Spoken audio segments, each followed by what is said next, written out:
It's January 2026, and like many of you, I've been reflecting back on my past year and everything that's happened in my life and what I've accomplished and what I've attempted to do. And the question occurred to me, because harp has become such a big part of my life. If I hadn't started playing the harp at age 68, and continued to play it into my retirement 8 years later, what would I be doing right now? What about you? Have you ever thought of that? If you're a harpist who started as an older adult and you did not have that experience in your life, how would you be spending your retirement time now?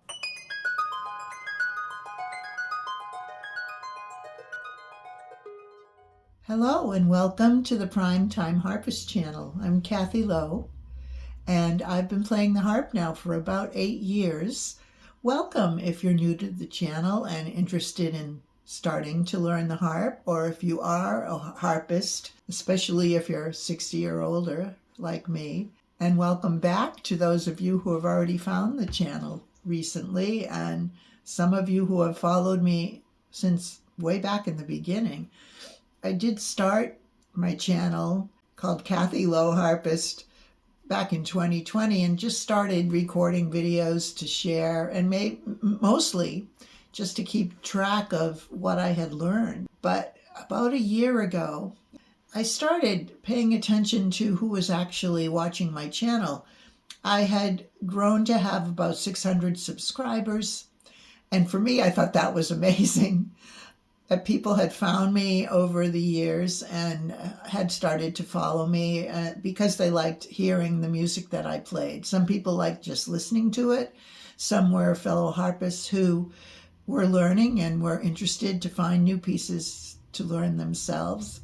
It became quite a nice supportive community, and I started to realize that most of the people who were following me steadily were people who were learning to play the harp and at different stages of that journey. And they were all older people, mostly over age 60. So I decided I would really focus on that age group of people. And I changed the title of my channel. Now it's called Prime Time Harpist, because I do believe now that we are older, we're in the prime of life when we can do whatever we want to do and spend our time however we want to spend it.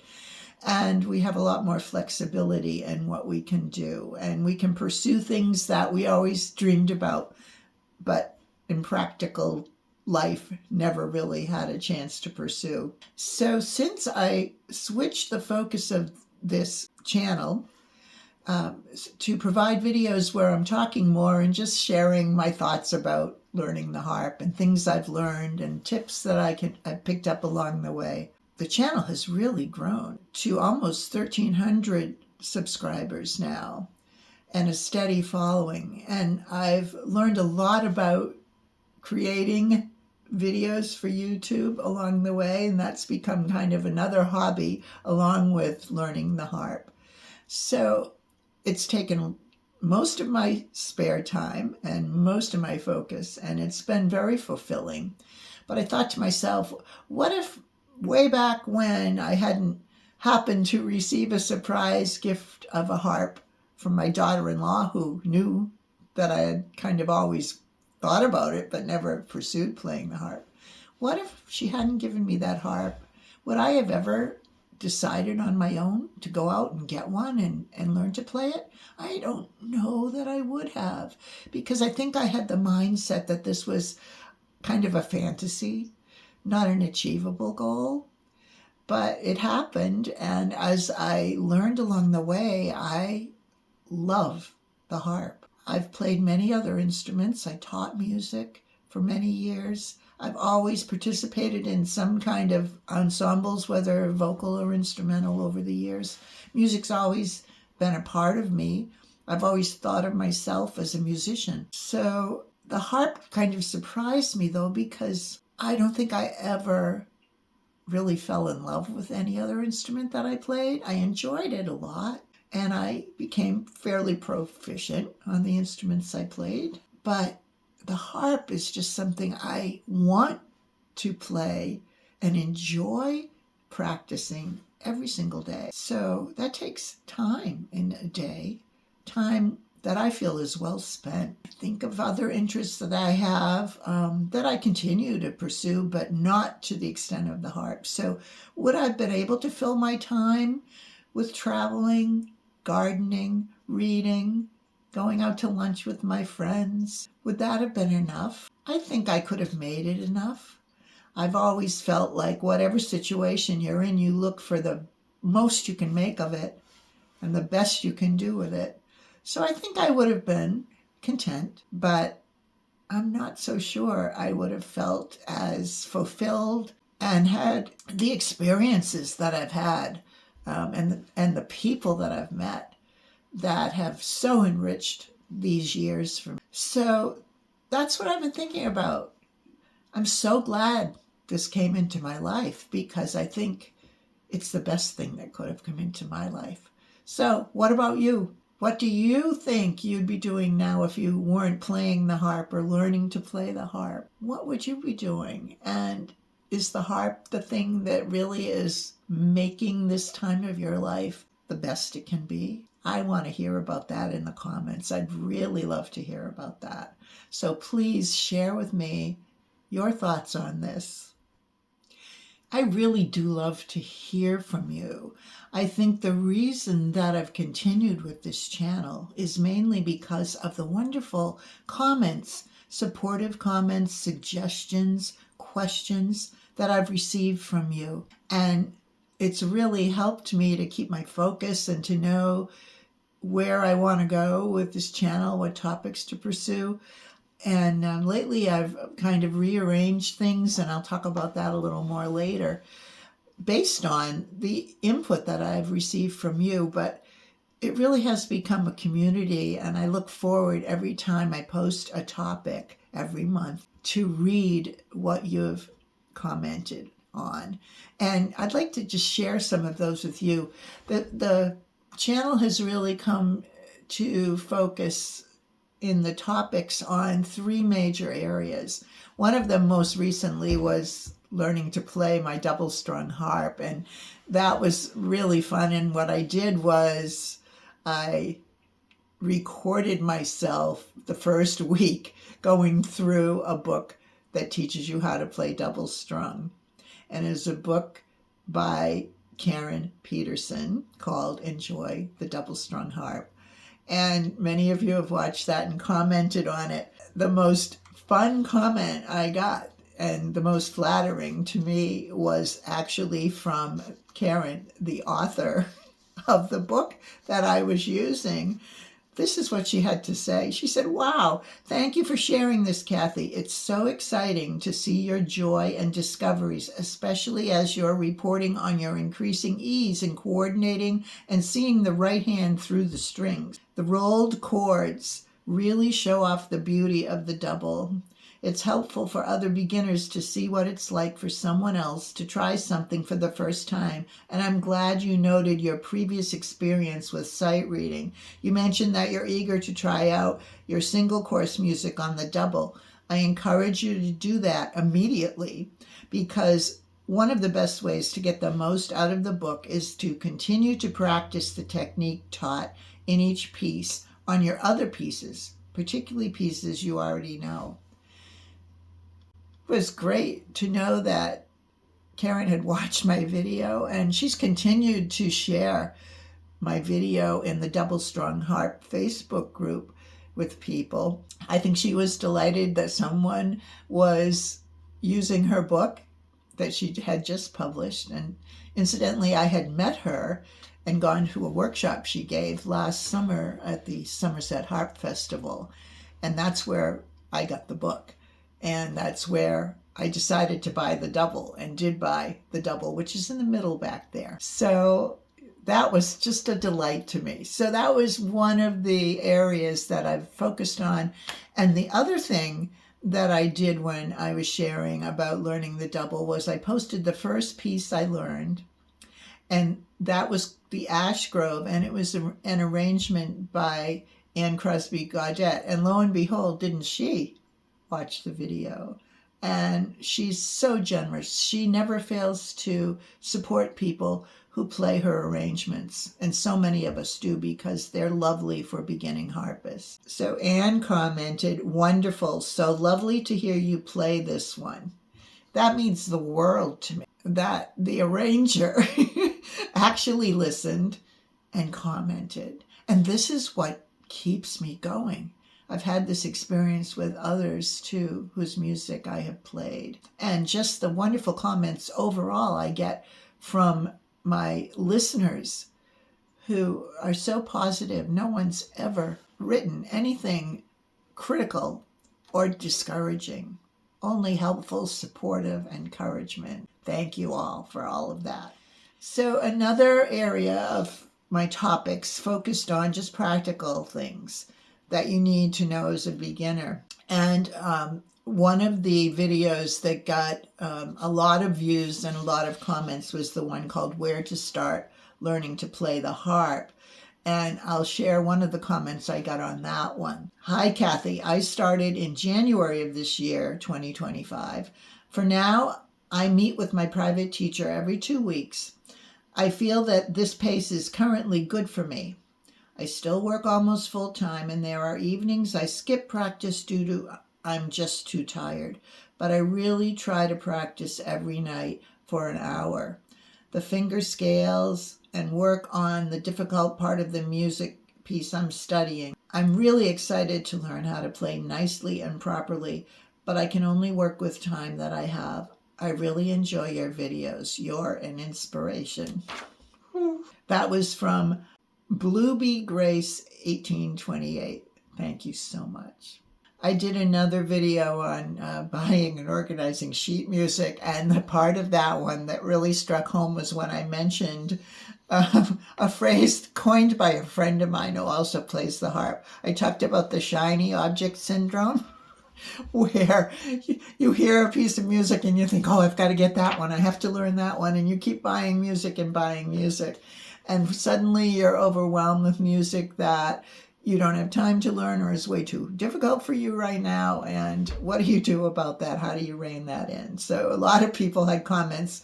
Many people related to that. One of them was June Campbell, B5C, who said, "Yep, that's my problem. I have only been attempting to learn harp for about 4 or 5 months and was buying a lot of books.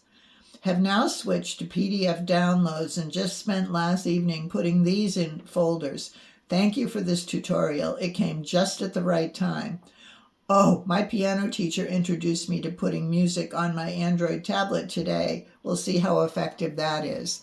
And that's one thing I really emphasized in that video, was how I've gone from printing out PDFs and buying books to buying individual copies and in digital format and putting them on my tablet, because I have so many notebooks and folders full of music, well organized, because I used to be a librarian and I have to do that, categorize things.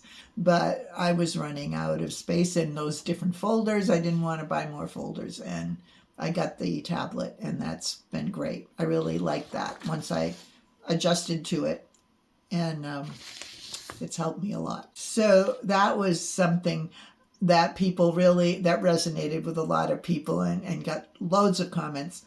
The other one in that category of practical tips was I compared what it was like performing live to recording videos.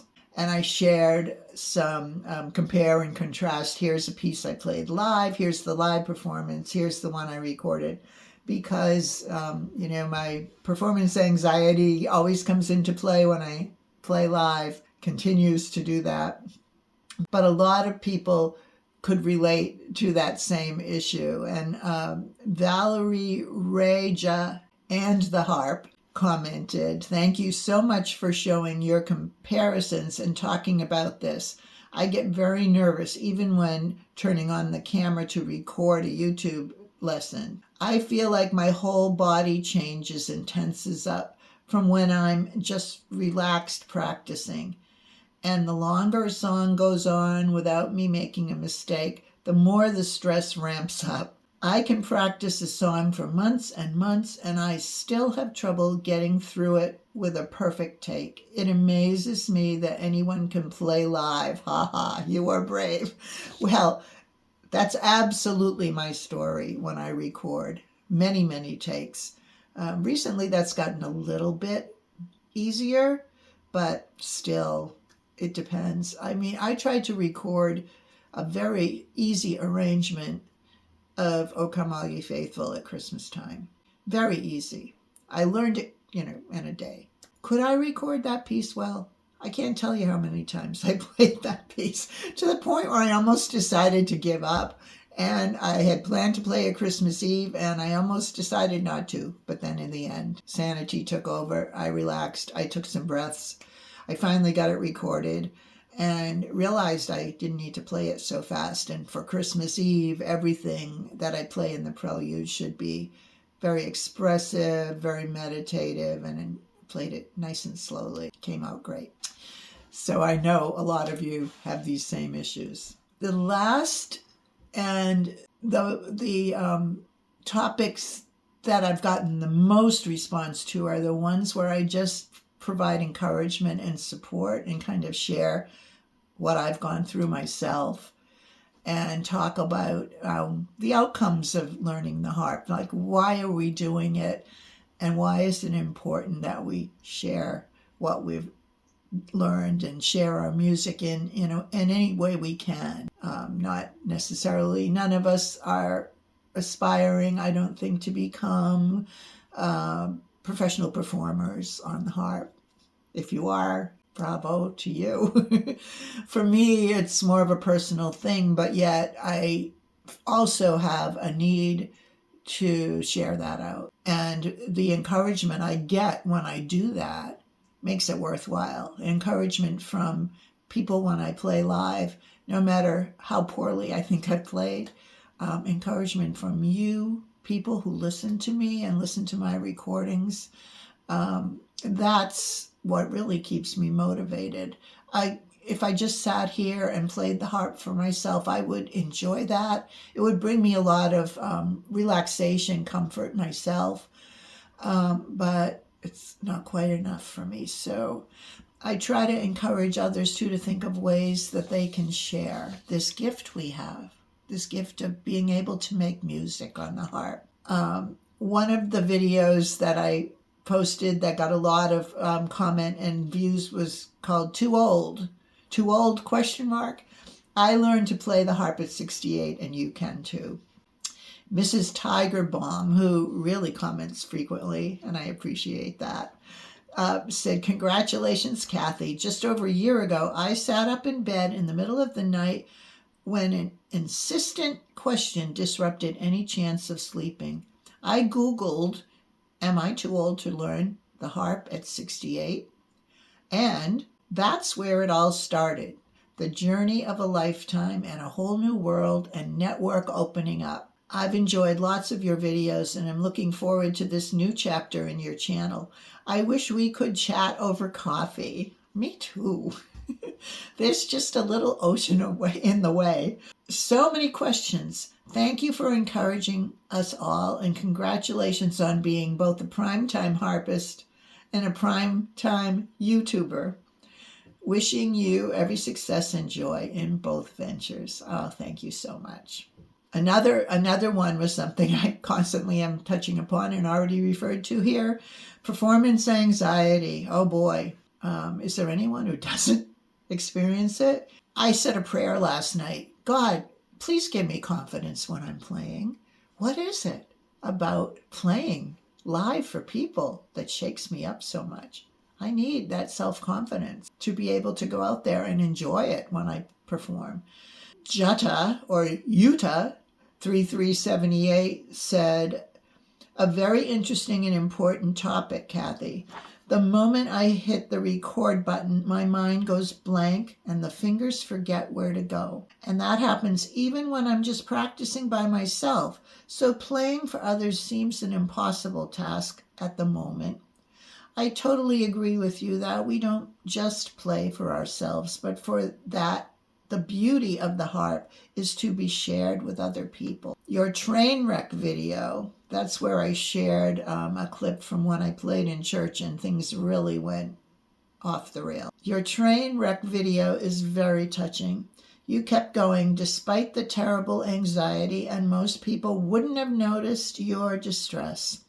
It's great that you were able to overcome this anxiety, and here you are now enriching our lives with your music and conversations. Oh, I appreciate that so much. My all-time highest viewed video, and the one that has received the most comments and continues to be viewed and commented on, with over 4,000 views and over 100 comments, was my 3 biggest mistakes. I talked about what I did wrong when I first started playing the harp. And Alyssa Martin Music commented just a couple weeks ago, as a fellow multi-instrumentalist, going back to square one and learning important techniques applies to all instruments, right? But I feel there's a reason why we're drawn towards learning songs first, because it gives us motivation to keep going. But once we want to play songs that require the technique, then we can put in that extra work, because you usually don't need a lot of technique to play easy songs. But once you get to the hard stuff, then it makes sense to start learning the right technique for it. So I kind of agree and sort of disagree with that. I think when I'm talking about technique, it's not only difficult passages, technical passages, scales, arpeggios, all that kind of stuff. It's also your hand position and how you sit and how you hold the harp. If you're not doing those things properly in the beginning, it inhibits you from all the other technical stuff that comes along once you get into harder music. And also, as I've experienced in my case, it might hurt your body. You might develop some aches and pains and other problems in your shoulders and your arms, as I have. So I think in the beginning, I do think it's important to pay attention to the basics. But I really appreciate that input from Alyssa Martin Music. So thank you very much for that. So I've been thinking quite a bit about this channel and where I'm going with it, and reflecting back on how it started and what I've learned in the past year. So just as you're all learning to play the harp, I've also been learning to become a content creator on YouTube. This has been a huge learning curve for me in the past year. So one of the things I did, looking back on the past year, was I wondered how much I'd accomplished playing the harp as well as learning about YouTube. So I put together a compilation video, which I'm going to post for you next week. And it's all the pieces I learned in the past year. And that was encouraging to me to see what I'd learned. I don't know if I necessarily advanced any in my playing, but I think that I did learn more new pieces than I had thought, and I was pleased with how they came out. I think I want to spend more time in this next year on playing the harp, because my focus has been so much on figuring out what works on the channel, what people respond to, and trying to decide how I can address those needs and interests of my viewers. So going back to what I've done with the channel, several things have changed. One of the major things that I did recently was I took all the shorts off my main channel and created a separate shorts channel, because I have learned that there are people who just want to watch shorts, and they're not necessarily people who want to listen to me talking about learning to play the harp. So if you still enjoy the shorts as well as all these other rambling videos, there is a new channel, and it's easy to find because it's called Prime Time Harpist Shorts, and every Sunday there's a short of one of the videos that I have shared on my main channel. So that's one place to go and look. Also in the past year, I created a podcast, and some people I know don't watch but listen to videos. So there is a podcast. It's a Google podcast right now. I haven't put it on any other platforms, although I may. But the Google podcast just contains my topic videos where I'm speaking to you. There are no music videos there. And that is found, as I mentioned, on Google Podcasts. It's called the Prime Time Harpist podcast. So that's an option for you if you want to listen in the car, if you have a commute or whatever, if you're cleaning the house or sometimes cooking. When I'm cooking a big meal or something, I often listen to podcasts. So there's another new thing I did this year. This year, I finally did settle on a posting schedule that works for me and isn't too extremely time consuming. So on my main channel every month, I attempt to post one topic video, like you're watching now, one new piece I've learned that I call Spotlight. I reprise a piece that I recorded in the past, going way back, because now it's almost 6 years since I started recording. So I do a reprise of a video I posted before, because I know that many of you who now watch Prime Time Harpist weren't with me way back when Kathy Lowe Harpist started during COVID in 2020. So there's a reprise every month. And then I also try to do a compilation of some sort based on one of my playlists. And if you haven't already looked, I have many playlists, different genres of music. I have playlists for different arrangers, playlists for these different topics. And also, they're organized by different levels: beginner, intermediate, advanced. So I try to compile different things. I have seasonal playlists. If you watched me last month, Christmas time, tons of music for that. I try to have sort of a thematic topic every month, so the playlist and the spotlight and the reprise and the topic might somehow have something in common. So those are the things that have changed on the channel in the past year, and those are my plans going forward to continue with that. So it's every Thursday you'll see something from the main channel. Every Sunday you'll see a music video on the Shorts channel, a music short. And I also do a topic short on the Shorts channel on Tuesdays, if you want to hear just a clip from a topic. The new piece I'm sharing with you this month, my spotlight piece, is called Sky Without End. It's by Heather Downie, and I learned it as part of her early intermediate course in the How to Harp community. And you can get that music if you participate in that course, which is free for How to Harp members. On the Shorts channel, I posted shorts of pieces that have a winter theme. And of course, then there is also next week the compilation video of all the pieces I learned in the past year. The reprise piece is one called Midnight Lullaby that I learned as part of an annual challenge by Harps Northwest, that's in UK. And it's called their January challenge, and they teach a piece during the month of January. And this one was called Midnight Lullaby, and I think it's a really cool piece. I think you'll enjoy hearing that one too. So now it's over to you, my viewers. Please give me some input on what you enjoy most, what you watch the most from the channel.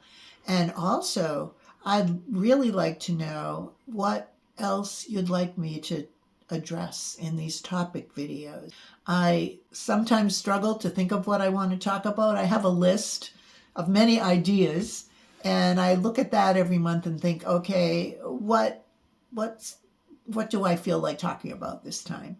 So far, I haven't had any problem finding something, but I really would appreciate knowing what I haven't addressed that you'd like to hear more about, or what I have addressed that you want me to talk about in more depth. So please, in the comments, would you do that for me, as well as sharing what you'd be doing now without your harp? I'd like to know what else we can share together. So thank you so much. Happy New Year. And I'll be looking forward to more great harp conversations in the months to come. So happy harping, everybody.